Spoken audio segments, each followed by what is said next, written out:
नमस्कार दोस्तों, मैं सीताराम शर्मा हिंदी एंड संस्कृत क्लासेज में आपका स्वागत है। आज हम हिंदी व्याकरण में रचना के आधार पर क्रिया के प्रकार पढ़ेंगे। तो चलिए शुरू करते हैं।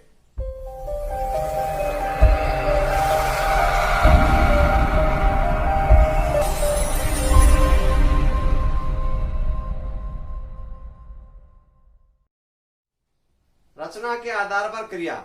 दोस्तों, रचना के आधार पर क्रिया वो 6-7 प्रकार की होती है, जिसमें पहली वाली होती है आज्ञार्थक क्रिया। पहली वाली होती है आज्ञार्थक क्रिया। आज्ञार्थक क्रिया वहां होती है जिसमें कर्ता कोई भी कार्य को करने के लिए कहता है, यानी जिसमें किसी काम को करने की आज्ञा दी जाती है, वह हमेशा आज्ञार्थक क्रिया होती है। आज्ञार्थक क्रिया में कभी भी उत्तम पुरुष में हम हमें शब्दों का प्रयोग नहीं किया जाता।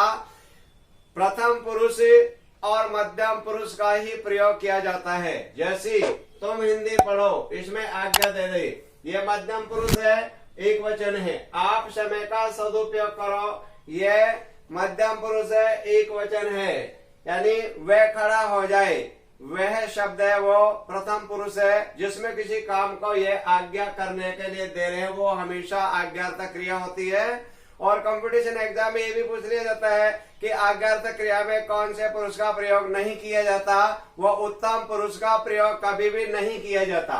दूसरी वाले जो क्रिया होती है वो होती है प्रेरणार्थक क्रिया। प्रेरणार्थक क्रिया वहां होती है कर्ता किसी कार्य को स्वयं नहीं करता और दूसरे के माध्यम से करवाता है, वो हमेशा प्रेरणार्थक क्रिया होती है।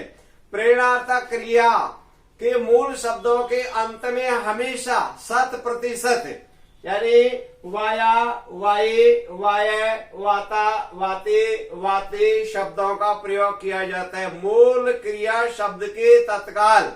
जैसे अध्यापक छात्र से पत्र लिखवाता है, तो अध्यापक स्वयं नहीं कार्य कर रहा और छात्र से कार्य करवाया जा रहा है। यहाँ पर लिख मूल क्रिया है, इसके साथ में वाता जुड़ गया, यानी वाया, वाई, वाये, वाता, वाते, वाते शब्दों का प्रयोग किया जाता है। दोस्तों, प्रेरणार्थक क्रिया में दो कर्ता हो भी सकते हैं और दोनों कर्ता लुप्त भी रह सकते हैं।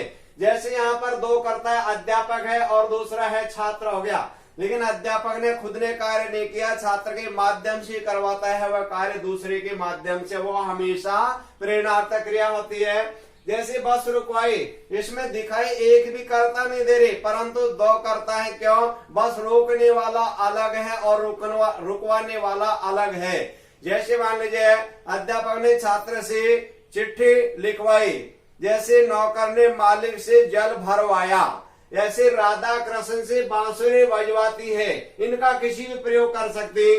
जैसे रामू ने नाई से बाल कटवाए, यानी हो गया। जैसे माता पुत्र को दूध पिलवाती है, यानी स्वयं कार्य नहीं करती, दूसरे के माध्यम से जो कार्य करवाया जाता है वो हमेशा प्रेरणार्थक क्रिया होती है। नंबर तीसरे वाले आते हैं पूर्वकालिक क्रिया। पूर्वकालिक क्रिया वहां होती है जिसमें कोई कार्य पहले ही समापन हो जाए, वो हमेशा पूर्वकालिक क्रिया होती है।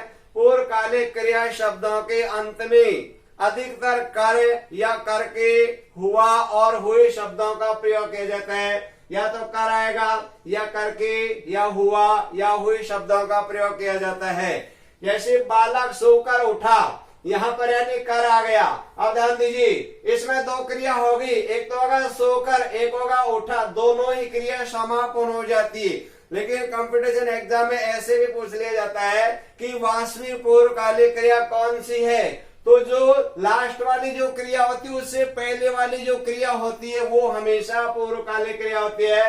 तो इसमें पूर्वकालिक क्रिया का सोकर, यानी दोनों के दोनों समापन होगा। जैसे बादल बरसकर चले गए, तो यहाँ पर चले गए तो होगा दूसरी क्रिया, और बरसकर ये हो गया पूर्वकालिक क्रिया।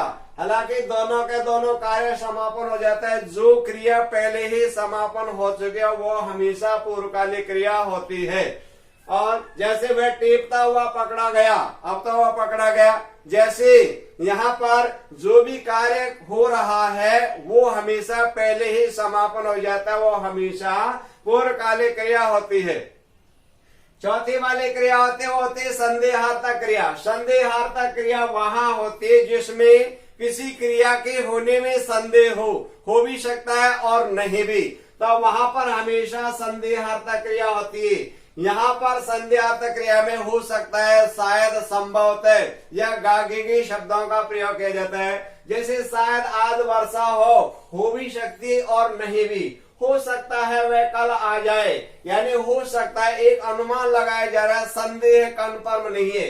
जैसे छात्र पुस्तक पढ़ रहे होंगे, यानी छात्र के बारे में कन्फर्म नहीं। जैसे माताजी घर पर ही होगी, अगर कन्फर्म होता तो उस वाक्य को यूं कहते माताजी घर पर है, लेकिन कन्फर्म नहीं, इसलिए माताजी घर पर ही होगी। जैसे यानी छात्र परीक्षा दे रहे होंगे, अभी कन्फर्म नहीं है, तो जहाँ कन्फर्म नहीं होता, संदेह होता, वो हमेशा संदेहार्थक क्रिया होती है। इसके बाद 5वां नंबर की क्रिया होती है, वो वाली होती है दोस्तों संयुक्त क्रिया।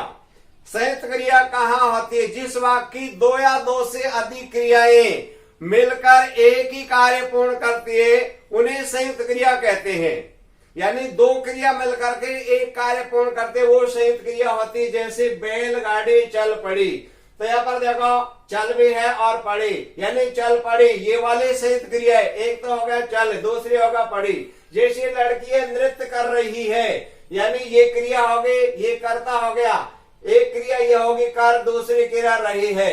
यहाँ पर चपातियां बन गई, यानी बन एक क्रिया है और गई दूसरी क्रिया है। अब ध्यान दो, इन वाक्यों में यानी चल पड़ी, कर रही है और बन गई, जो ये वाली है, ये तो है संयुक्त क्रिया।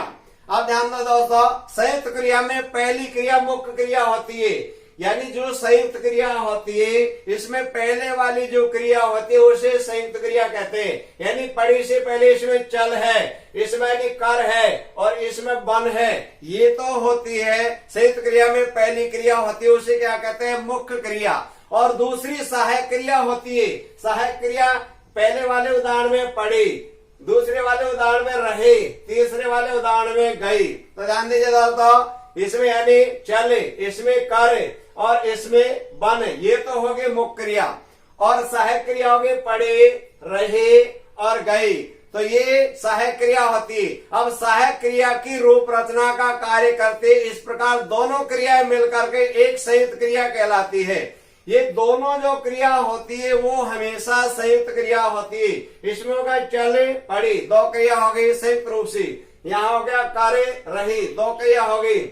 यहाँ हो गया बने गई। अब कंपटीशन एग्जाम में ऐसे पूछ लिया जाता है, अगर भाई निम्न वाक्य में मुख्य क्रिया है, तो मुख्य क्रिया होती है वो हमेशा पहली वाली क्रिया होती है। इसमें तो होगी बैलगाड़ी चल, ये वाली, और इस वाले में हो गया लड़के नृत्य कर, ये वाली होगी कर मुख्य क्रिया।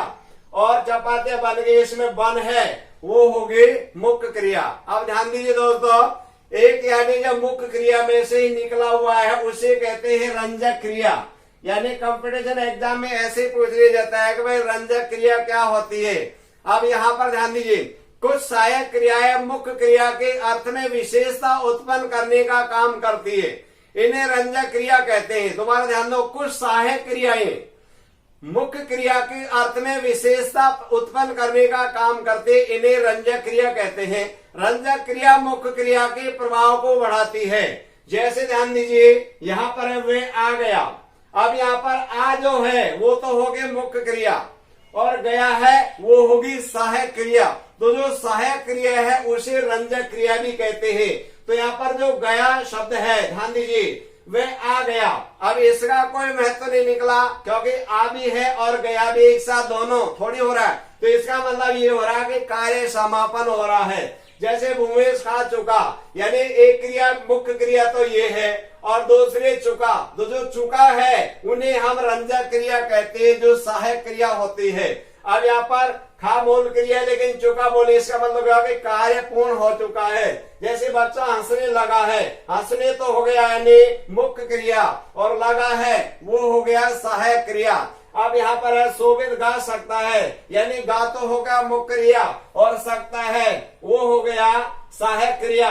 तो जो सहायक क्रिया हो गई है वो यानी शोभित गा सकता है, इसका मतलब ये है कि वो इस कार्य को करने में सामर्थ्य रखता है। अब ध्यान दीजिए, आपसे रंजक क्रिया पूछ लिया जाता है तो यहाँ पर होगा रंजक क्रिया गया, इस वाले में होगा चुका, बच्चा हंसने लगा में होगा लगा, शोभित गा सकता है इसमें होगा सकता।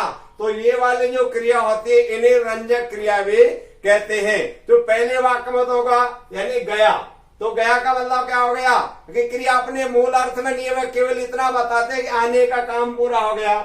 और इस वाले में भूमिश खा चुका है। जो दूसरे वाला हमारा वाक्य है उसमें चुका क्रियापद भी काम पूरा होने के बाद बता रहे हैं। बच्चा हंसने लगा, जो हमारा तीसरा वाला वाक्य है लगा, उसमें काम शुरू होने की बात होने लगी है। और जो चौथा वाला वाक्य है शोभित गा सकता है, तो चौथे वाले वाक्य में सकता है गाने के सामर्थ्य प्रकट करता है।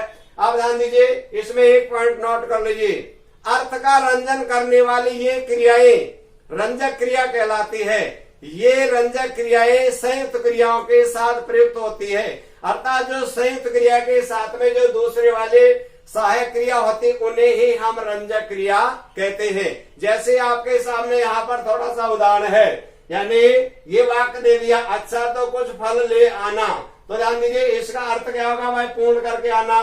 तो इसमें पूछ लिया गया भाई रंजक क्रिया क्या है, तो जो आना है ये वाले वो हो गए रंजक क्रिया। यहाँ पर बच्चा चौंक उठा, इसका अर्थ क्या होगा, अचानक हो जाना। अब इसका सहायक क्रिया रंजक क्रिया पूछ लिया तो उठा वाला, यानी जो सहायक क्रिया होते है वो रंजक क्रिया होते हैं। इसमें होगा मेरी ये चिट्ठी पढ़ दो, तो पढ़ दो यानी हो गया मुख्य क्रिया, और दो शब्द है वो हो गया रंजक क्रिया। दोस्तों अगले वाली हमारी जो क्रिया है वह है नाम धातु क्रिया। नाम धातु क्रिया वहां होती है जिसमें किसी संज्ञा, सर्वनाम, विशेषण या अनुकरण के माध्यम से प्रत्यय जोड़कर जो बनाई जाती है वह होती है नाम धातु क्रिया। यह नाम धातु क्रिया संज्ञा शब्द से भी बनाई जाती है। संज्ञा किसे कहते हैं, किसी वस्तु, व्यक्ति, स्थान के नाम को संज्ञा कहते हैं। जैसे यहाँ पर नाम धातु क्रिया यानी संज्ञा है हाथ, तो यहाँ पर हमने प्रत्यय जोड़ दिया, नाम धातु बनाएंगे तो हथियाना, यानी जो नाम धातु क्रिया होती है वो ज्यादातर उपसर्ग यानी हमारे इयाना प्रत्यय का प्रयोग किया जाता है, और सर्वनाम शब्दों में सा का प्रयोग किया जाता है या आना का प्रयोग किया जाता है। इन तीन प्रत्ययों का ध्यान देंगे। जैसे हाथ से हथियाना, बात से बतियाना, फिल्म से फिल्माना, खाद से खुजलाना, ये संज्ञा है और ये यहाँ पर इस प्रकार से बन गया। जैसे लात से लतियाना। अब यहाँ पर सर्वनाम शब्द है, अपना से अपनाना, तुम से तुझसा और तुम सा भी बढ़ जाएगा तो सा प्रत्यय जुड़ गया, आना प्रत्यय जुड़ गया। मैं से मुझसा, वह से वैसा और हम से हमसा, ये सर्वनाम शब्द है। फिर आ जाता है विशेषण। विशेषण के माध्यम से भी नाम धातु क्रिया होती है। गर्म है वो विशेषण है, इसमें हमने जोड़ दिया गर्माना, आना प्रत्यय। झूठ से झुटलाना, चमक से चमकाना, शर्म से शर्माना। यहाँ पर अनुकरण के माध्यम से भी बनती है। अनुकरण का मतलब होता है दूसरे की जो ध्वनियां हैं उनको हम सुन लेते हैं और उन्हीं के अनुसार हम उनको बोलने की कोशिश करते, पालन करते हैं, वो अनुकरण होता है। यानी जो भी कोई पशु होता है, कोई पक्षी होता है, उनकी ध्वनियों को सुन के और वैसा बोलने का वही अनुकरण होता है। जैसे हिन हिनाना, यानी हिन हिन कौन है, घोड़ा हिन हिनाता है, तो हिन हिन से हिन हिनाना, आना प्रत्यय जुड़ गया। जैसे थप थप से थपथपाना, जैसे टिम टिम से टिमटमाना। अब टर से टर्राना, जैसे मेंढक टर्राते हैं ऐसे दे दिया, तो मेंढक टर्राते वाक्यों में भी दे देते हैं, तो वो भी हमेशा नाम धातु क्रिया हो जाती है। क्यों कि अनुकरण दिया गया है। अगर कोई वाक्य में पूछता है कि नाम धातु क्रिया कौन सी है, तो हमेशा अनुकरण वाले में से ही पूछा जाता है। हमेशा कंपटीशन एग्जाम में अगर कोई वाक्य में पूछ दे तो केवल अनुकरण वाले ध्यान देंगे, और इसके अलावा बिना अनुकरण में पूछेगा तो मात्र शब्दों के माध्यम से देगा, जो अभी अभी आपको इस प्रकार से शब्दों का इस्तेमाल करके और बताया गया है। अब यहाँ पर आप लगोगे, यानी एक लास्ट क्रिया है अपूर्ण क्रिया। अपूर्ण क्रिया वहां पर होती है दोस्तों, यानी अपूर्ण का अर्थ होता है जो पूरा नहीं है। ऐसी क्रिया है जो वाक्य का अर्थ पूर्णतः स्पष्ट नहीं कर पाती, वे अपूर्ण क्रिया होती है। यानी जैसे मान लो ये वाक्य पिताजी है, अब पिताजी क्या है, अपूर्ण है। इसमें कोई पता नहीं चल रहा। गोपाल है, पता नहीं क्या है। माँ थी, पता नहीं क्या थी। तो इसको हम पूर्ण करने के लिए ऐसे जोड़ सकते, जैसे पिताजी डॉक्टर है, तो ये पूर्ण होगी। यानी अब तक ये अपूर्ण थी। जैसे गोपाल है, कैसे भी जोड़ दो, गोपाल चतुर है, तो वो जुड़ गया शब्द। जैसे माँ थी, माँ अध्यापिका थी, तो यहाँ पर जो अपन ने, जैसे पिताजी डॉक्टर है और गोपाल चतुर है, माँ अध्यापिका थी, ऐसे इन वाक्यों में ये शब्द जोड़ करके और इन्हें जो अपूर्ण क्रिया है उनको पूर्ण की जाती है। दोस्तों, आपको अगर ये वीडियो अच्छी लगी तो इसे लाइक करें तथा हमारे इस चैनल को सब्सक्राइब करें। और इस टॉपिक में किसी भी प्रकार की कोई प्रॉब्लम हो तो आप हमें कमेंट करके अवश्य बताएं।